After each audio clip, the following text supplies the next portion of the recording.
All right, we got us a massive load right here.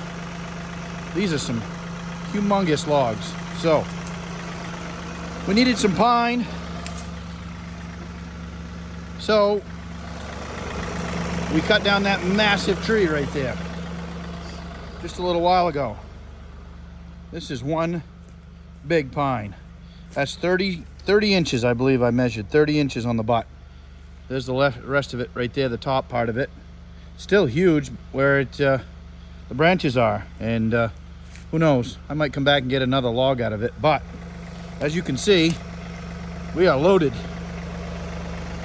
We got the trusty John Deere and the log trailer, and we are loaded for bear. We got to get back out of here now. Hopefully, it's a real narrow trail.